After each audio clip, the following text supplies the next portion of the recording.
6 series down, 2 to go in the opening round of the Stanley Cup playoffs. Welcome to Stanley Cup Date for Friday, May 2nd, 2025. Nick and Neil. Pretty good night on Thursday.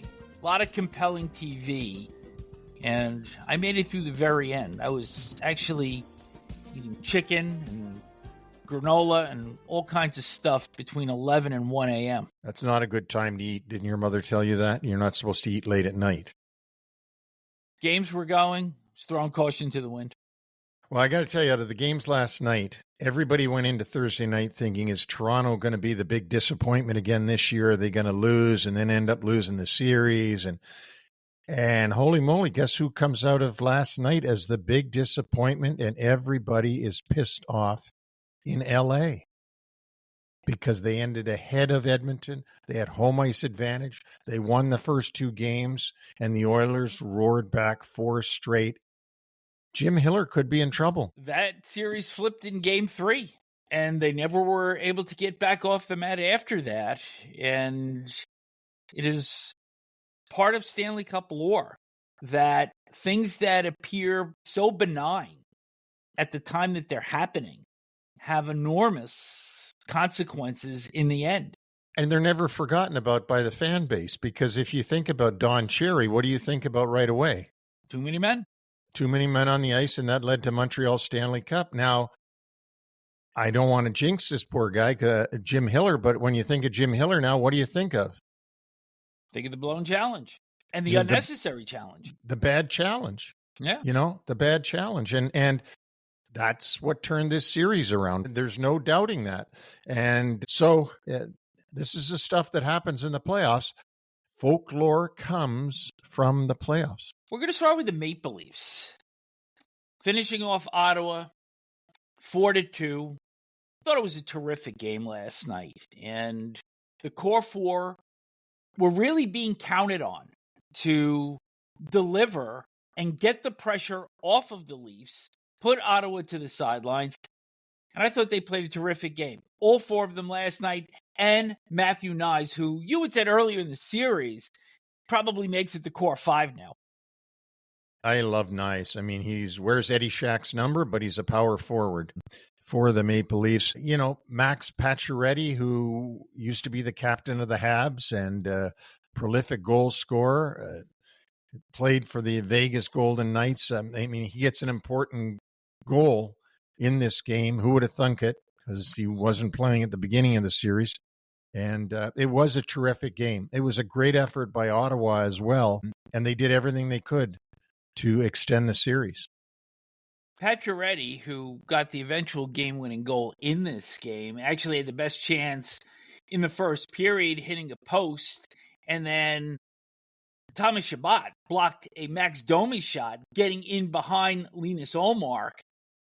But eventually Toronto breaks out on top. Power play goal with Brady Tkachuk in the box taking a neutral zone penalty. And remember my great suggestion of perhaps going with a defenseman as opposed to the 5 forwards? I remember. Well, I was hoping you'd forget. But nonetheless, the 5 forwards remained out. And there was more of a shoot-first mentality.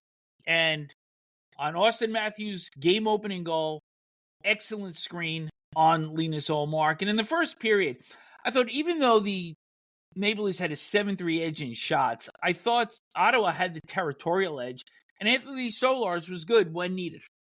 He was really good when needed, and you're right. I think Ottawa did have the territorial advantage. They came out playing as hard as they could in front of their home fans, trying to get that first goal. Nick Jensen turned the puck over early in the second period, first minute. William Nylander winds up scoring to make it 2-0, and then Brady Tkachuk responds, tipping in a Chabot point shot at 7:28. But one of the things I was looking at throughout this game was how Toronto was going to respond to adversity. And I thought they played really well throughout the rest of the second period. Ullmark had to be solid, and it was a 2-1 game heading into the third. I agree with everything you said, but I also want to mention that the Nylander goal could have been a dagger in the heart of Ottawa because it came 43 seconds into the start of the period. The ice had just been resurfaced. You hadn't even gotten going yet, and now it's 2-0. So they're reeling from the Matthews goal, which, by the way, was on the ice, which you don't see that very often anymore. And right away, 43 seconds in, Nylander gets a goal, and that could have been it. I mean, all the air could have gone out of the building, as we say, but Shabbat shot, and a great tip by Tkachuk, and his celebration of a goal is something to be seen. And the Leafs, continue to stay strong, however. I like your point there, because I thought that had Toronto gone up 3-0, I thought this was going to be over. Although with the Leafs, you can never say that it's over, but I thought that third goal of the game was going to be pivotal, and Tkachuk winds up getting it. Entering the third period, I was paying a lot of attention to see how Toronto was going to protect this. I thought before they went shorthanded, they had 5 minutes leading up to the midway point of the period where I thought that they were just outstanding. There were not a lot of chances being generated by Ottawa. They were having the third man high. It was very difficult for not only the Senators to get through the neutral zone, but then to get the puck back in and retrieve it. And I thought Toronto was great for the first half of the third period. They were, no doubt about it. I'd say they were great the whole game, to be honest with you. I mean, it might have been their best effort so far. So then Morgan Riley takes an interference penalty with about 9.5 minutes left in regulation. And just after the penalty expires, about 6 seconds later, David Perron banks one off Stolar's head. And of all things, if you're a Maple Leaf fan, you got to be thinking, we've played an excellent period to this point, and this is how the game gets tied. Absolutely. The veteran Perron puts it off of Stolar's and back into the net. And again, the Leafs could have died on that one. I'm sure their fans were all going, oh, God, we're going to lose now. But obviously the players weren't thinking that, because it didn't take long before the Ottawa fans were, oh, no. They were, because Pacioretty winds up scoring the game winner. The goal came after an outlet pass to Max Domi that was a 2-on-1. Ullmark made a save, but on the ensuing sequence, Pacioretty scores from the high slot area, and that was pretty much it, because Nylander got his second of the game into the empty net. Pacioretty's goal came with 5:39 left to play. I like the way Toronto sold out, blocking shots, doing everything that you have to do to win in this spot. And they did that. They certainly did. And they obviously were the better team. The Ottawa Senators are a young team, an inexperienced team. And it was about time that Toronto really took hold of a first round series and put their mark on it. Let's look at two different perspectives here as these teams part way after the series. For Ottawa, I see their similar future to Montreal. I think they made terrific strides this year. Many people did not consider them to be a playoff team. And now that's a club that you look at, and I think you can see where their shortcomings are. They are definitely not one of the offensive juggernauts in the league. I think they got to bolster their offense, but their goaltending is strong. Good young defense, good group of forwards. And I think if they can augment with a little bit of offense during the offseason, they're going to be a problem for a lot of teams next season. I would agree with you, but the one thing that the Senators, their management, their coaching staff, and the players have to be prepared for is to take a step back next year instead of 2 steps forward, because that often will happen. It's not going to just be assumed that they're going to be better than they were this year because they're now a year older and they've got that year under their belt. So next year now we don't want to be a wild card team. We want to be a playoff team. Doesn't happen that fast. It may happen, but have to realize it's not just going to happen without a lot of hard work, without some changes, some tweaks, and they got to keep working on this lineup to make those changes. I said the same thing about Montreal. They've got to keep working on it. And sometimes you'll see a team like Montreal that makes that 8th seed that ends up playing pretty well in the first round. They go into the summer and they assume they're going to be at least that good or better, and all of a sudden they're not in the playoffs the next year, and they've taken a step backwards. So you got to be careful of that. Neil, for the Maple Leafs, now that they have survived this first round, the 3-0 lead, 3-2, all the pressure's on them. I had said, does Game 6 become the assumed win for Ottawa because they have now brought this series back home? But now that the Leafs have gotten through it, how much stronger does that make them heading into their second round series with Florida, a team that eliminated them 2 years ago? I think it makes a world of difference to their confidence, to their outlook, to the way that Craig Berube looks at his players. And this is his first year guiding them through the playoffs. Remember, 2 years ago, Toronto went down to the upstart Florida Panthers, who made it all the way to the final, losing in the Stanley Cup final. And, you know, I think Toronto will have learned a lot about themselves in this first round, and they can, you know, breathe a sigh of relief that they made it through. But now the thing is, we're going to face an even better opponent, and we've got to be prepared for a very physical series. In the 2024-25 regular season, Panthers 3-1-0. But before we get off of this game, you remember I had given props to ESPN for their coverage of the handshakes during the Washington and Montreal series. And I thought last night, TNT did a very good job on this one. You got Tkachuk and Matthews. You got the coaches. The one thing that I had the moment about was when Linus Ullmark and Anthony Stolarz were just meeting. They cut off it for a split second, but went right back onto it. But overall, they didn't miss anything. I felt that I got the entire feeling of what that series was, what the competition was, what the respect was between the teams. So thumbs up for their handshakes last night. We are a full-service podcast here because you have just now gotten the television analysis as well as the hockey analysis. And, you know, I switch off quickly I let you, you know, scrutinize the handshakes. I move right to the next game. I'm not done with that, by the way. And I'm getting the carving knife out later in this show. Let's go west. Edmonton and Los Angeles. The Oilers take out the Kings for the 4th consecutive spring. A 6-4 win. They'll play Vegas in the second round. We'll get to that in a moment.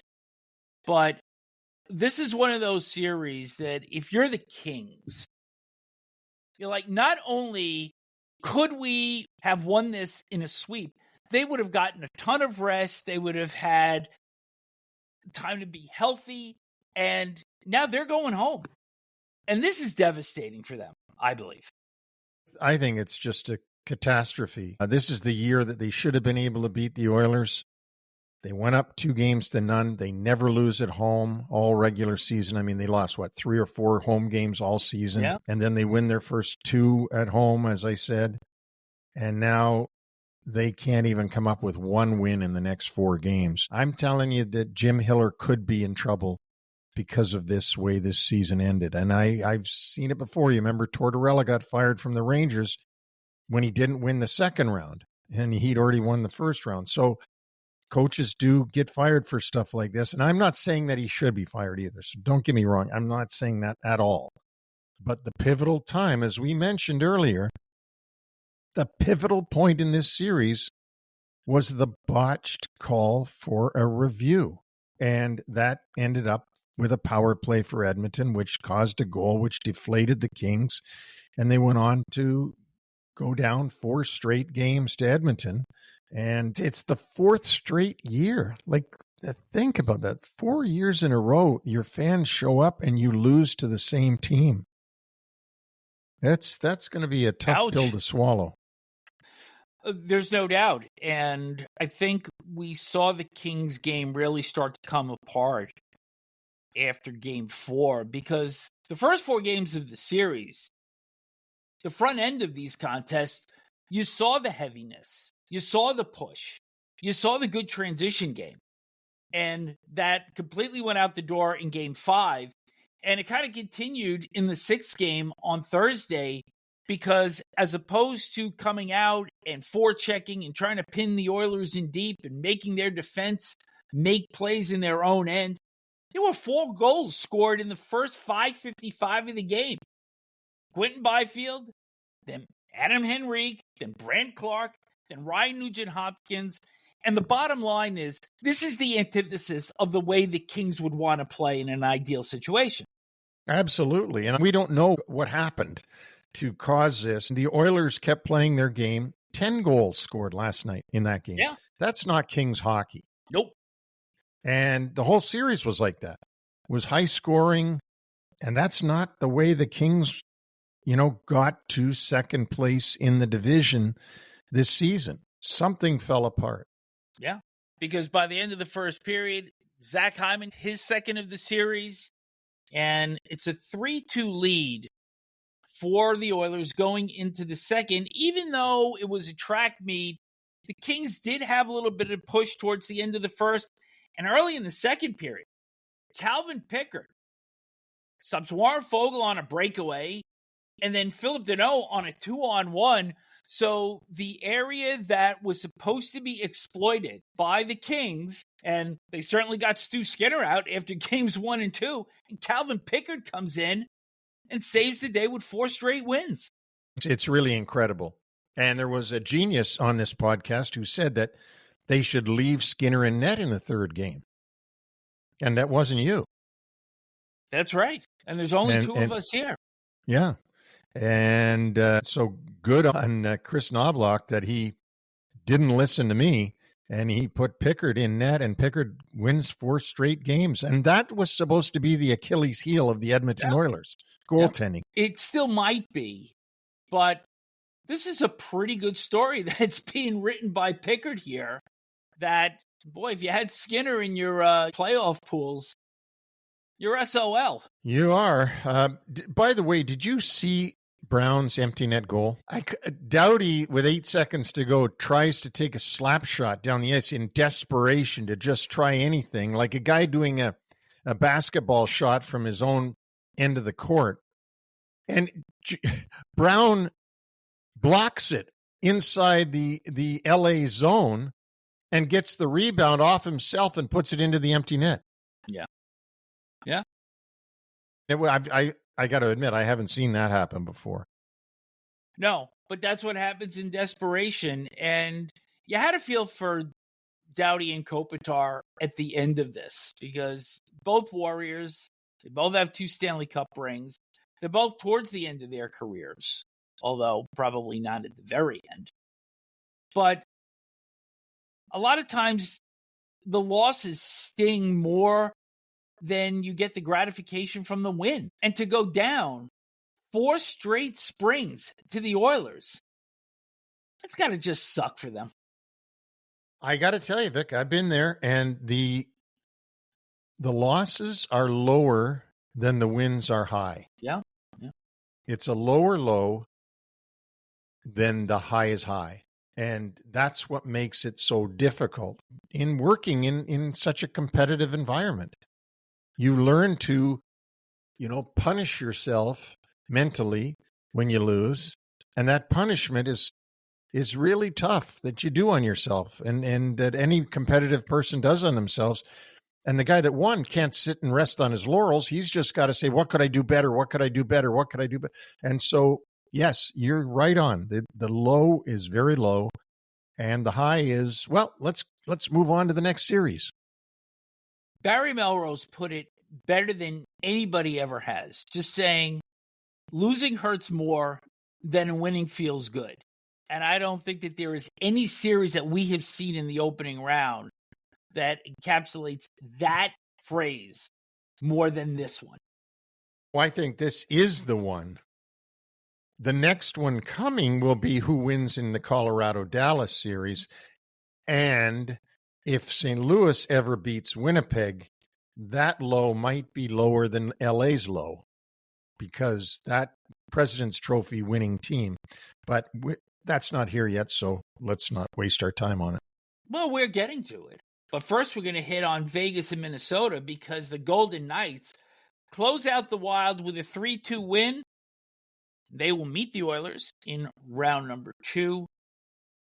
I thought this was just a good hockey series. Didn't have the personality of any of the other 7, in my opinion. And I think I'd include Carolina and Jersey in that. But this was a well-played series top to bottom. Very even. And Vegas just gets by here. I think that John Hines and Bill Guerin have got to be, if not happy about their team, at least not in a depressed state today, because they did put out a great effort. They did get their injured guys back in time. I think that Minnesota is really headed in the right direction. You know, we talked about the wild card teams in the East, and that's Ottawa and Montreal, and how they got to be careful not to slip backwards next year. Minnesota gets out from under that juggernaut that they've got, where they couldn't sign free agents in the summer because of their cap issues. They get out from that. They're going to be able to do something in the summer, and I see good things coming for Minnesota going into next season. There's no question, because not only do they get out from under that dead cap space with those contracts to Ryan Suter and Zach Parise, but the cap is going up as well. So even though they have now lost 9 straight playoff series, I do see some light at the end of the tunnel for this team, as you just mentioned. I think they were well coached. They're well managed. And I just wish they would keep wearing those Minnesota North Star uniforms, because I love those things. As do I. One of my favorites growing up, and I like that as part of the third jerseys or alternate jerseys or whatever they want to call them now. I love that jersey as well. Let's hit the game. That in the first period, team swapped goals. Shea Theodore opened the scoring at the 3:30 mark on a pretty good screen by Mark Stone on Philip Gustafsson, who's back in the game. Remember, he left Game 5 with an illness. And that stood up until 4 seconds left. Ryan Hartman is now kind of becoming the Justin Williams of the spring. I mean, maybe not as clutch. I mean, you certainly couldn't be as clutch as Williams. But this guy really turned it up during the postseason. He did, and he had a great game last night as well. Yep. I'm getting both of the goals. But in the second, hockey is such a game of power and force and intensity. And occasionally you see one of these plays that is just so delicate in its execution that you marvel at the 180 that hockey gives you from the muscle, from the strength, from everything. Mark Stone's pass, that butterfly flip that just landed for Jack Eichel to walk into it in stride, was absolutely magnificent. And Eichel gets his first goal of the series to put the Golden Knights ahead heading into the third period. Yeah, and it was a Stars goal. I mean, Eichel just went in and absolutely did the right things in the moves he made on Gustafsson and put it away. Eichel had a chance to get the insurance goal and fanned on an empty net, but right after that, Mark Stone gets the insurance. So I think, as we saw in Toronto with the core 4 really bringing it forward, in Toronto clinching that series, Stone and Eichel were probably better in this game than at any point during the series. And you haven't mentioned, but I will, that Mark Stone might get a baseball contract for the way that he scored that insurance goal, because the puck was put out to the front of the net and he batted it out of the air and into the goal. It was a fabulous goal by Mark Stone. But those two guys did turn it up in this game, no doubt. Hartman did get his second goal 31 seconds after, but the Wild unable to tie it. And as a result, the Golden Knights will meet the Oilers for just the second time in their playoff histories. The Knights won in 6 in 2023, route to the Stanley Cup. And this past regular season, the club split 4 games, with each winning in each other's arena and the Oilers having the edge in goals. by an 11-10 margin. Anything else you want to ask me about this game? Okay, let me know. How were the handshakes? I don't know because we didn't see them. You didn't? Well, no, because ESPN had to go to Edmonton and Los Angeles, which was the second game of their doubleheader. However, Marc-Andre Fleury, that was his last game. And we've already seen how he has been celebrated around the NHL, one of the league's most beloved figures. And this was it for him. Curtain was coming down, and they bailed to go to Edmonton. But the only problem here is that there was some preamble before the game, once they got there. There were two anthems, and then there was another minute before the puck was actually dropped. And there were a number of things that could have been done here. You could have done a split screen. You could have just said, here's our look in at Edmonton. They have not dropped the puck. We're going to get to that game in a moment, but we want to celebrate Marc-Andre Fleury going through the handshake line, getting the appreciation from the Golden Knights, and perhaps it was poignant that that was the club that he led to the Stanley Cup final in their first year in 2018. It was all there. It was all there.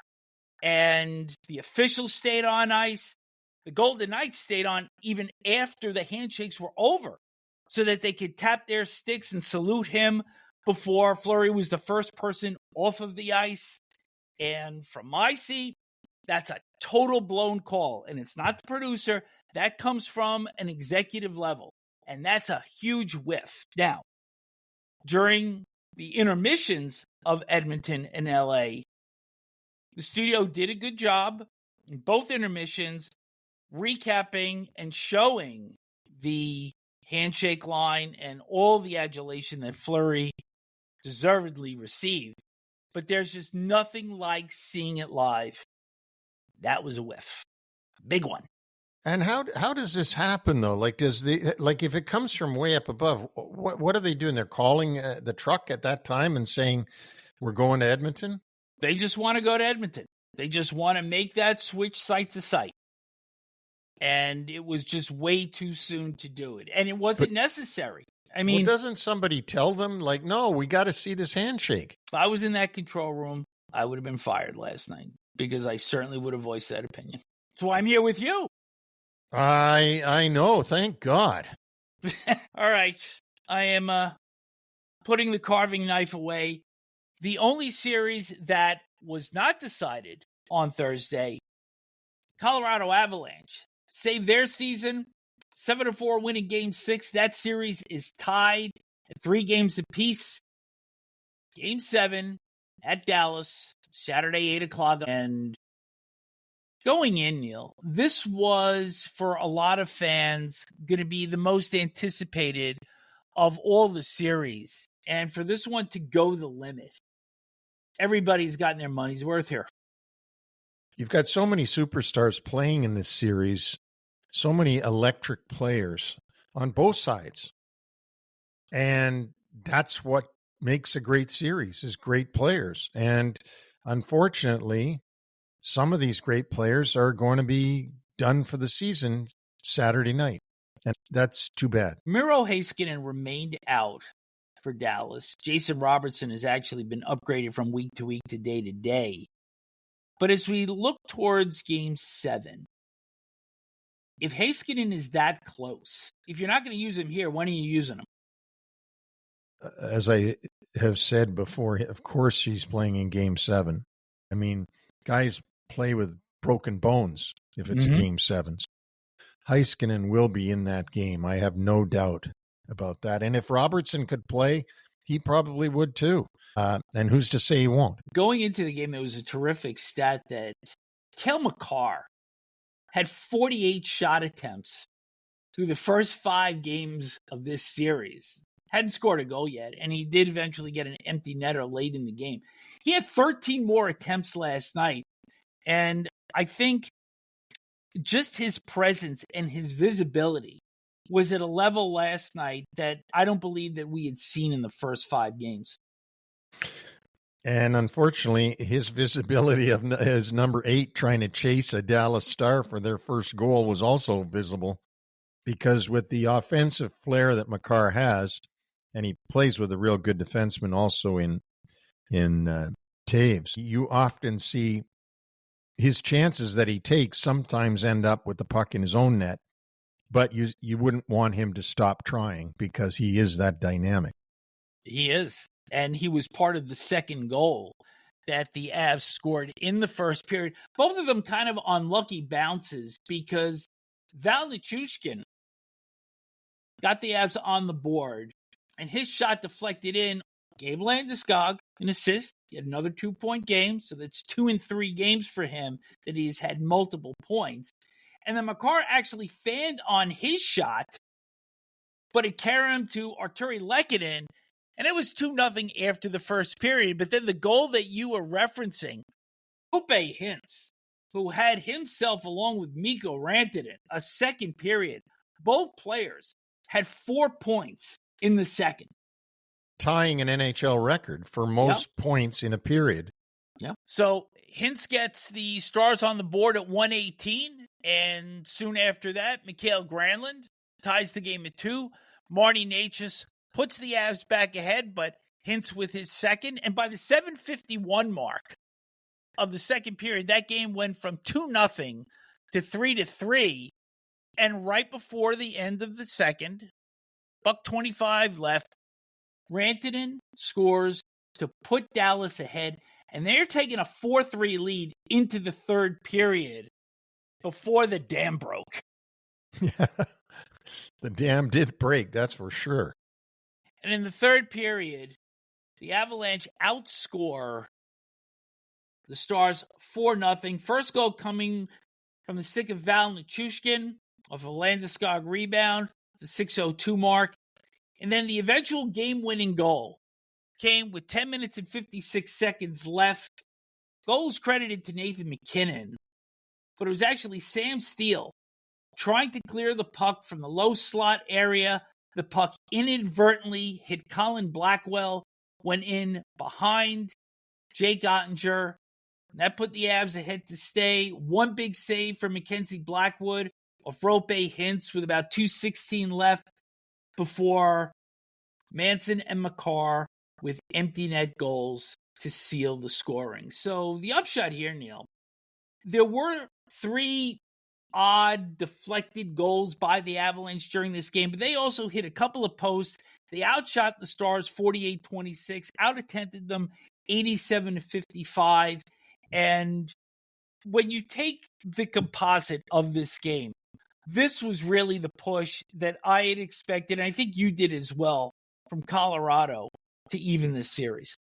I think so. At home, you were expecting this kind of a outburst from these guys, and you got it. It was an excellent game by Colorado in the way that the Colorado Avalanche play. I think the hope for Dallas has to lie in getting Heiskanen back and having Ottinger out-duel Blackwood, because they have the edge with Ottinger.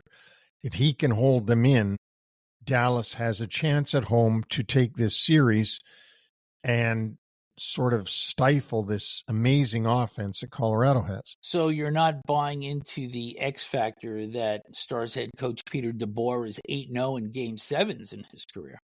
Well, last time I looked, he doesn't play, though. He never gets on the ice. So I don't know what difference that can make.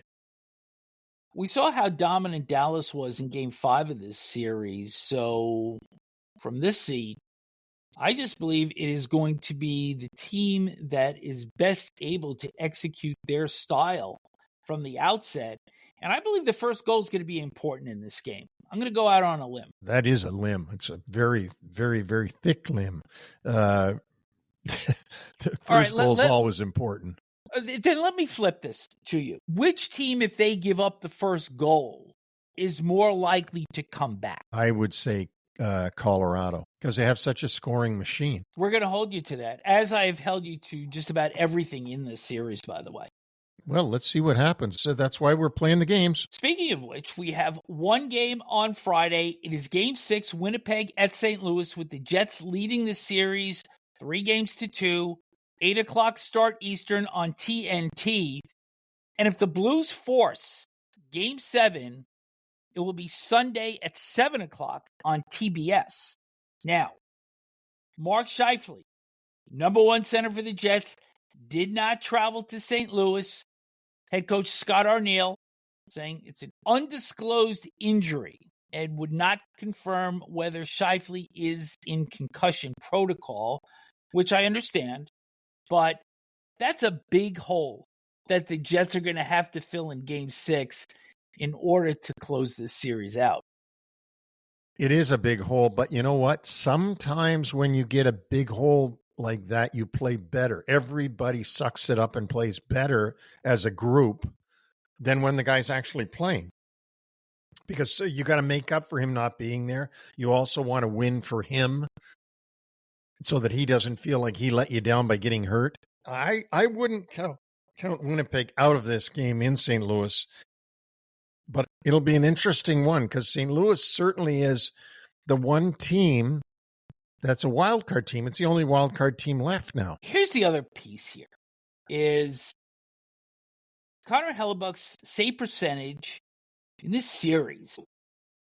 And he's going to probably have to be somewhere between 910 and 920 unless Jordan Binnington totally craps the bed at the other end, and I don't think that's going to happen. No, Hellebuck has to play Hellebuck hockey. He cannot play the way he's played so far in this series, or the Jets are not going to win. This series has probably been the most physical of the 8, and one thing that we really haven't mentioned during the course of this series are brothers Braden and Luke Shen playing against each other and their parents having to sit through this. And they've actually come together several times during the course of this series.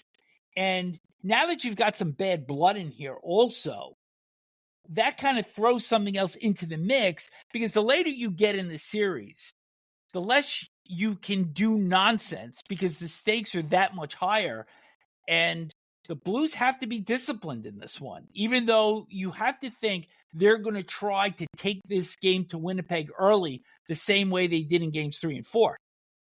Absolutely. St. Louis and Braden Shen in particular have to stay disciplined in this game because they will pay a price if they don't. And this is their last home game of this series. They got to get it. They have to win. You ready for some news around the NHL? Yes, I am. All right. Mike Sullivan, new head coach of the New York Rangers. This was something that everybody was reporting yesterday, but on NHL Wraparound on Monday, John Davidson had suggested as much that this was coming. So even though we're not newsbreakers per se, this isn't even old news to us.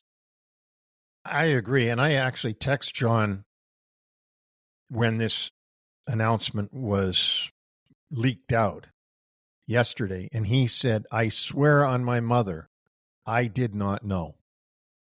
So there we go. I still think he knew. But he did say, based on what he was hearing, where there's smoke, there's fire, and now here's the fire. More news coming out of Madison Square Garden. Joe Micheletti, longtime Rangers TV analyst, served 19 seasons with Sam Rosen. He announced his retirement. Micheletti also worked 5 Olympics, 15 All-Star games, and 25 Stanley Cup finals. And was also the New York Islanders color analyst. Terrific career also, and he's going to be missed. For sure, and Joe does a great job of analysis. He seems young to be retiring to me, but maybe there's health issues, family issues, who knows, things that are very personal. I need to give him a call and congratulate him on his career as we did with Sam Rosen. And maybe we can get him on here to talk about it. You were reading my mind. That's me, a mind reader. Well, you're good at that. Telepathy. One other note, Ed Van Impe, long-time defenseman for the Philadelphia Flyers, passed away Thursday at the age of 84. He played 703 games with the Blackhawks, Flyers, and Penguins.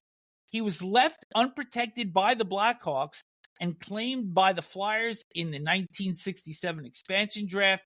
played 9 seasons in Philly, won 2 Stanley Cups in 1974 and 75.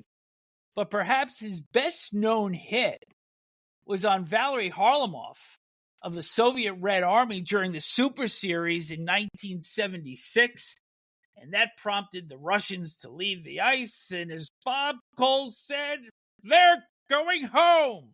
And Dick Irvin saying, can you imagine? There was another story about Ed Van Impe from someone I spoke to that played, that either experienced this, knew this story, or heard it. But there was a young guy, I forget who it was, that came to training camp with the Flyers.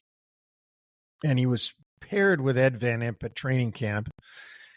And the puck came back to this young guy, and he threw it right across to Ed Van Impe. And Ed Van Impe passed it, did whatever he did. They both got back to the bench, and Ed Van Impe said to him, "Don't you ever pass me the puck again." And with that, it takes us to this day in Stanley Cup history, May 2nd. And before we get to our featured item, in 1985 on this date, Peter Stastny scored on his own rebound of a Pat Price shot, leading Quebec over Montreal 3-2 in Game 7 of the Adams Final. The reason I pointed this one out, Neil, is you've been part of Rangers Islanders. You've seen Edmonton and Calgary in their heyday. There was Detroit and Colorado. We've seen several Norris division battles over the years between Minnesota, St. Louis, Chicago. But there's something about Montreal and Quebec that was almost otherworldly, particularly in that era of the early to mid 1980s. There definitely was. That was a hated rivalry between the Montreal Canadiens and the Quebec Nordiques. It was a great rivalry. I'll never forget it. And the Stastny brothers were symbolic of that rivalry with the Habs. Yeah, that was a great rivalry between those two province of Quebec cities. It was also beer wars because Molson owned the Canadiens and Carling owned the Nordiques at the time. Yeah, and you're right. You're absolutely right. It was beer wars because those are the sponsors of Hockey Night in Canada in those days, the beer companies. Something about those powder blue uniforms also, that you talked about the North Stars before. Those Nordique jerseys still resonate with a lot of hockey fans to this day. Yeah, the igloo on the front with the hockey stick and the fleur-de-lis on the shoulders. And they, you still see a lot of them in Colorado. People wear them to the game. And some of the Colorado uniform, actually, they changed and tweaked it to have a little bit of that blue in there. Yeah, more history. Love it. Now, our featured item, 1967, the Toronto Maple Leafs, on this date, May 2nd, win their most recent Stanley Cup, defeating Montreal in Game 6 on goals by Ron Ellis, Jim Pappin, and George Armstrong. Terry Sawchuk making 40 saves in that game. When I went back and I looked at this game, I actually looked at it yesterday. There is color film of the celebration of the Stanley Cup, but the broadcast itself was in black and white. And the goaltender for the Montreal Canadiens was? Gump Worsley. That's right. But what's really amazing when you watch the video of that was that there was a handshake line, and the Leafs, who had just won the cup, had their gloves on and their sticks in their hand and went through the handshake line like that. And they didn't scatter their stuff all over the place. And it was very much of a organized thing. And then Toronto all got around the Stanley Cup with George Armstrong and took some pictures, and that was that. I'm so glad that you brought that up, because that was the first thing that came to mind when I watched the end of this game. Was, you see what happens now, that gloves are in the air, everybody's hugging. It's 3 to 4 minutes before the handshake line even starts. And then there's the podium and the fireworks and the parading of the cup and all that stuff. And in 1967, 40 seconds from the time the game ended until the handshake line started. And within 2 minutes, Clarence Campbell was giving the Stanley Cup to George Armstrong, who brought his son to accept it with him. Yeah, I remember that. And let me tell you another bit of trivia about that 66-67 team. The uniform that you see them with in the final is not the uniform they wore all season long. They wore the old Maple Leaf design for half the season and then went to that design of a leaf that looks like the one on the Canadian flag. They went to that after that, and that's the one that they won the cup with that one on. So that's a bit of trivia that not many people know that. Did you know right before the final face-offs, eggs were thrown on the ice back then? And it actually delayed the game. And that's no yoke. Was that you? Was that you? I wasn't born then. Yes, you were. Oh, and by the way, while they were shoveling the yoke off the ice, Herb Alpert and the Tijuana Brass were playing in the background in the arena. So it's just such a remarkable throwback to what went on 58 years ago. And when you compare it to what happens today, it makes the lore and the lineage of the NHL just so great. Yeah, it does. And, of course, the big blue clock hanging down at Maple Leaf Gardens with Dominion on the top of it. And, of course, Dominion, the grocery chain that was all over Canada. And we remembered Paul Morris earlier in the season and his call of George Armstrong's empty net goal with the scoring sequence, completely matter of fact, as was him announcing Clarence Campbell about to come out to present the Stanley Cup. Deadpan, flatline, just amazing. I love it. Yeah, it's fun to watch those games. And that also, we must mention, ended the original six. That was the last game ever of the original six. And this will end our show for today. So please don't forget, subscribe, like us on Facebook. Our website is NHLWraparound.com, and we are putting content on our NHL Wraparound account on X as well. So with that, Neil and I will be back on Saturday to recap Game 6, Winnipeg and St. Louis, and look forward to the Colorado-Dallas final game Saturday, 8 o'clock ABC. Enjoy the hockey on Friday.